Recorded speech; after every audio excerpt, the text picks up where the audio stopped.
Magandang araw! For today's video nga ay samahan nyo nga na naman ako dahil mag-a-day in my life nga na naman tayo.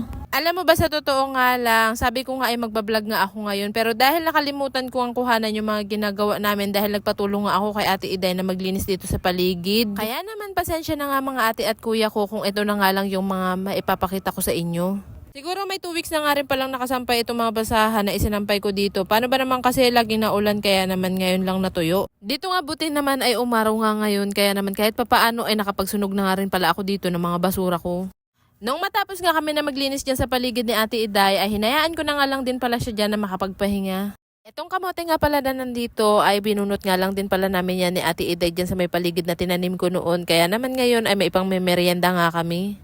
Itong suma naman na malaki ay galing nga ito kay nanay ko. Ibinigay niya nga sa akin nung isang araw. Pero nga syempre nakalimutan ko nga yan sa rep kaya naman ngayon ko nga lang siya nakain. Inamoy-amoy ko na nga lang din pala dyan kasi nga baka nga panis na nga. Pero syempre hindi pa. Ito na nga rin pala yung pinaka-almusal namin ni Ate Iday kasi nga hindi pa nga kami nag-aalmusal. Nung natapos nga ako dito ay nakapagpahinga nga lang ako sandali at dito na nga rin pala ako. Nagluto na nga rin pala ako dito ng kanin namin tapos nga ito at magluluto na nga rin pala ako ng ulam namin.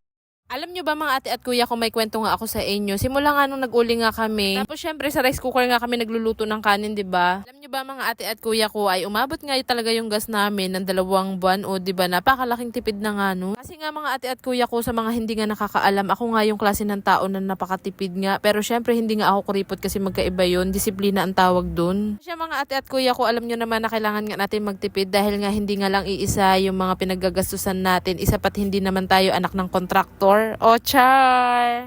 Dito nga buti nga ay may papaya pang ako natitira kaya ito na nga lang yung ihahalo ko. At syempre nakakuha nga din pala ako dyan sa tanim ko ng kamoting talbos nga nito at tapos nga yung alokbati.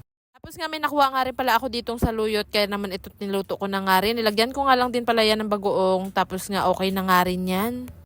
Ang isusunod ko nga na iluluto dyan yung nabili ko nga sa bayan na isda. Hindi ko alam kung anong tawag dito pero ito na nga yung uulamin namin na panghalo sa gulay. Inihaw nga yung pagkaluto ko nga dyan, kaya naman nung naluto nga, ito na nga rin pala yung itsura niya. Kung makikita nyo, akala nyo sunog pero hindi nga yan sunog kasi nga napakakapal nga ng balat niyan. Nung naluto na nga rin pala yung isda na yan, ay sununod ko na nga rin pala itong nilagang saging para nga mamaya may meriendahin. Vlogger ka ba o content creator? Namumula na rin ba yung dashboard mo? Kaya naman ano pang hinihintay mo mga ate at kuya ko, makipag-engagement ka na nga rin dito kasi nga napakaraming legit nga dyan sa baba. Wag mo ang kakalimutan na mag-iwan ng bakas dyan sa baba at syempre makipagkaibigan sa kanila. Syempre maraming salamat nga din po pala sa mga follower ko na lagi nakasuporta. Kaya naman lulubos-lubusin ko na nga rin mga ate at kuya ko. Kapag may nakita nga po kayo ads dito ay wag nyo na nga rin po palang i-skip. Panoorin nyo na nga rin po pala kasi po napakalaking tulong yan sa akin.